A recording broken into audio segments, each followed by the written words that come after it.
अस्सलामुअलैकुम नाज़रीन, वॉल्यूम 159 के पार्ट 3 में खुश आमदीद। एपिसोड की शुरुआत में मलका इब्राहिम बे का खंजर अपने गले पर रखते हुए कहती है, काट डालें मुझे इब्राहिम साहब, क्योंकि आज आपने हमारे बेटे के कातिल को रिहा कर दिया है। मुझे वहाँ भेज दो जहाँ मेरा बेटा है, मुझे काट डालो। तो इब्राहिम बे कहते हैं, मलका ऐसा ना करो। मगर मलका चिल्लाते हुए कहती है, मैं क्या ना करूँ इब्राहिम बे, उस्मान का किया धरा ऐसे ही छोड़ दिया जाएगा, आप हमारे साथ ऐसा कैसे कर सकते हैं। इब्राहिम बे खंजर पीछे करते हुए कहते हैं, यूनुस एमरे के अल्फाज को पूरा रोम एहतराम की नजर से देखता है। उस आदमी ने अपनी पकड़ी हमारे सामने कफन के तौर पर रख दी, मैं एतराज कैसे कर सकता था। मलका कहती है, आपको उनकी मुखालफत करनी चाहिए थी, आप ना सिर्फ दरवेश की बल्कि जो भी आता उसकी मुखालफत करते। ये सुनकर इब्राहिम बे गुस्से से कहते हैं, बस करो मोहतरमा, मुझे और खुद को गुनाह की तरफ धकेल रही हो। यूनुस एमरे ने इस मामले में हाथ डाला, मुझे उन पर पूरा यकीन है, फिक्र ना करो, वो इस गुत्थे को सुलझा लेंगे। जवाबन मलका कहती है, उस्मान हमारे जनाजे पे शर फैलाए और हमें नजरबंद करे और हम सिर्फ इंतजार करते रहे, क्या ऐसा ही है। इस्लामी खातून आकर खत इब्राहिम बे को देते हुए कहती है, यह खत आपके लिए आया है। खत पढ़ते साथ ही इब्राहिम बे चौंक जाते हैं, जिसमें लिखा होता है, अगर आप अपने बेटे के कातिल को ढूंढना चाहते हैं तो हम बुरसा किले में आपकी मेजबानी करना चाहेंगे, बुरसा कमांडर एलेक्सियोस। खत पढ़ने के बाद इब्राहिम बे कहते हैं, वो कैसे जान सकता है कि हमारे बेटे को किसने मारा। मलका पूछती है, आप जाएंगे, ऐसा ही है ना हुजूर। नाज़रीन, इसके बाद हम देखते हैं कि उस्मान साहब एक बाजार से आगे बढ़ रहे होते हैं, हर तरफ धुंध छाई होती है, बाजार बिल्कुल वीरान होता है। आगे बढ़ते हुए उस्मान साहब पानी के पास जाते हैं, जिसपे एक मछली तैर रही होती है। करीबी में एक बुजुर्ग दुकानदार मछली पर पानी छिड़क रहा होता है। पानी में मौजूद मछली को देखते हुए उस्मान साहब उससे पूछते हैं, क्या कीमत है इसकी। जवाब में दुकानदार कहता है, एक पूरी जिंदगी। यह सुनकर उस्मान साहब जैसे ही मछली की जानिब बढ़ने लगते हैं तो एक तूफान बर्पा हो जाता है, धमाके पे धमाका होना शुरू हो जाता है, हर चीज रेजा रेजा हो जाती है, तेज तेज हवाएं चलना शुरू हो जाती हैं। ये मंजर देखकर उस्मान साहब भी चौंक जाते हैं और आगे बढ़कर मछली को देखने लगते हैं तो एक शख्स उनका सर पानी में डुबो देता है। कुछ देर की तकलीफ के बाद उस्मान साहब खुद को छुड़वाकर उसे पानी में डुबो देते हैं और तब तक उसे डुबोते रहते हैं जब तक वो मर नहीं जाता। फिर उस्मान साहब पानी में मछली को पकड़ने की कोशिश करते हैं, मगर मछली उस्मान साहब के हाथ में नहीं आती। बहुत देर की कोशिश के बाद आखिरकार मछली उस्मान साहब के हाथ लग जाती है। वो उसका मुंह खोलकर उसमें से एक अंगूठी निकाल लेते हैं और मछली वापस पानी में डाल देते हैं। फिर खड़े होकर अंगूठी को देखते हुए बहुत खुश होते हैं। मौसम भी साफ हो जाता है, अंगूठी पर काई कबीले का निशान होता है। इसके साथ ही उस्मान साहब एकदम से उठ जाते हैं। ये उस्मान साहब का ख्वाब था।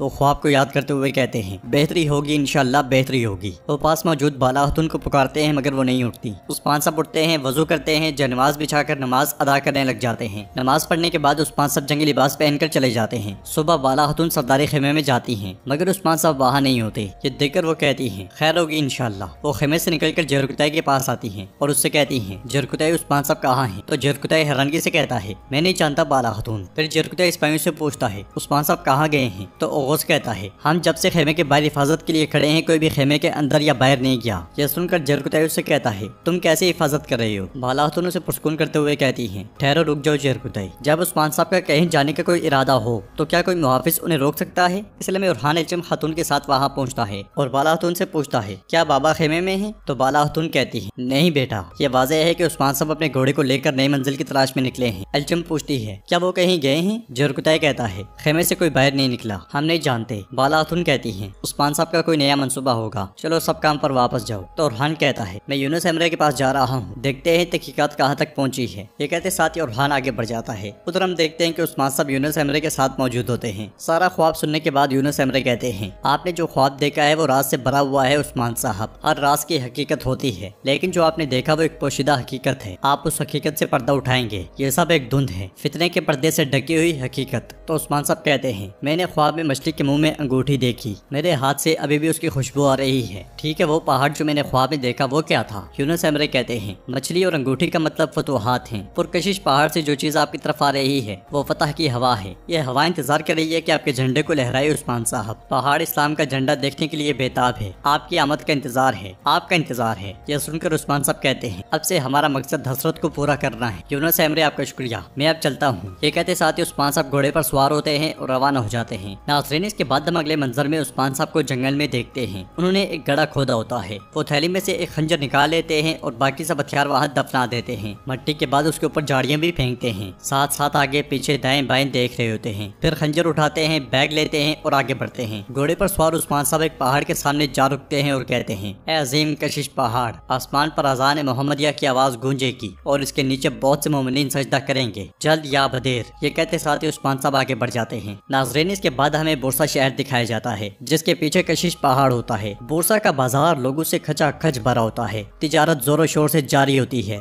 बाजार में हम हर रंग और नस्ल के लोग देखते हैं, मतलब बोरसा बाजार का कारोबार रोज भी होता है। बेस बदले उस्मान साहब उसी बाजार से आगे बढ़ रहे होते हैं और हर एक चीज का गौर से जायजा लेते हैं। कभी एक दुकान पर जाते हैं और कभी दूसरी पे, फिर कहते हैं ऐ बोरसा अपना वक्त खत्म होने का इंतजार करो। नाजरीन, इसके बाद हम देखते हैं कि जंगल में यूनुस एमरे, मेहमद, उरहान और उलजाई के साथ मौजूद होते हैं। यूनुस एमरे कहते हैं अगर आप हकीकत को तलाश करना चाहते हैं तो पहले उसे तलाश करने की ख्वाहिश होनी चाहिए। उम्मीद करता हूँ कि यहाँ हर कोई हकीकत की तलाश में है। तो उरहान कहता है आइए उसे ढूंढते हैं ताकि मेरे भाई पे लगाए हुआ भुगतान खत्म हो जाए। जवाबन यूनुस एमरे कहते हैं हकीकत को छुपाया नहीं जा सकता उरहान साहब, झूठ उसी को नुकसान पहुंच जाता है जो उसे फैलाता है। बिल्कुल फिक्र ना करो। उलजाई कहता है क्या हम कातिल को तलाश करेंगे ये जानते हुए भी कि अलाउद्दीन बेगुनाह नहीं है? यह सुनकर यूनुस एमरे कहते हैं क्या आपने बगैर किसी सबूत के इल्जाम लगाना शुरू नहीं कर दिया? तो मेहमद साहब आप बताएं शुरू कहाँ से करें? जवाबन मेहमद कहता है जहाँ से शुरू हुआ था, सरहदी बाजार से। जुरकुदाई कहता है क्या सरहदी बाजार को कहीं बाहर नहीं देखा गया? तो यूनुस एमरे कहते हैं वक्त के साथ सब बदल जाता है, जो तब नजर नहीं आया अब जाहिर हो सकता है। हम वहीं से शुरू करेंगे, लेकिन इस बार हमारे साथ अलाउद्दीन साहब और गोंचा खातून होंगे क्योंकि मसला उन्हीं को मालूम है। तो मेहमद कहता है सरहदी बाजार में उनका दाखिला मना है। और खान कहता है यूनुस एमरे ने कह दिया तो कह दिया, हमें कोई सवाल नहीं करना चाहिए मेहमद साहब। यह सुनकर यूनुस एमरे कहते हैं अस्तगफिरुल्लाह अस्तगफिरुल्लाह, सबका हक है कि वो बात करें, सब बोलेंगे तो सच सामने आएगा, इसलिए अलाउद्दीन साहब और गोंचा खातून भी बोलेंगे। बाजार में उनकी मौजूदगी से तहकीकात में फायदा होगा। मेहमद मान जाता है और वो सब रवाना हो जाते हैं। बोरसा में उस्मान साहब आगे बढ़ रहे होते हैं और एक बुजुर्ग की मदद करते हुए बोझ उसे उठवा देते हैं। तो बुजुर्ग कहता है अजनबी में आपका शुक्रगुजार हूँ, तुम यहाँ क्या तलाश कर रहे हो? उस्मान साहब पूछते हैं क्या आप यहाँ हर किसी को अच्छी तरह जानते हैं जो मुझे अजनबी कह रहे हैं? तो बुजुर्ग कहता है शहर के लोग इतना एक दूसरे को नहीं जानते जितना मैं जानता हूँ, लेकिन तुम क्या ढूंढ रहे हो? जवाब में उस्मान साहब कहते हैं मैं वही ढूंढ रहा हूँ जो अजनबी ढूंढ रहा होता है, मैं काम की तलाश में हूँ। बुजुर्ग पूछता है तुम क्या कर सकते हो? तो उस्मान साहब कहते हैं मैं कुछ भी कर सकता हूँ, मैं जो नहीं जानता वो जल्दी सीख लेता हूँ। बेहतरीन सरमायाकारी वाला अजीम बोरसा, मुझे यकीन है कि ये मुझे भूखा नहीं छोड़ेगा। तो बुजुर्ग कहता है यह तुम्हें यकीनन मुतमईन करेगा, जमीन इसकी जरखेज है और अब हमारे गुनाहों के बावजूद हम पर मुस्कुराता है। फिर एक दुकान पर रुकते हुए कहता है रेशम बोरसा में सबसे बड़ी नेमत। उस्मान साहब आगे बढ़कर उस दुकान में जाते हैं और रेशम को देखने लग जाते हैं। रेशम को देखते हुए उस्मान साहब कहते हैं ये रेशम इस जगह से बहुत सी सरजमीनों में जाती है। तो बुजुर्ग कहते हैं हाँ, लेकिन ये हमेशा इस तरह नहीं रहेगा। उस्मान साहब उससे पूछते हैं क्यों,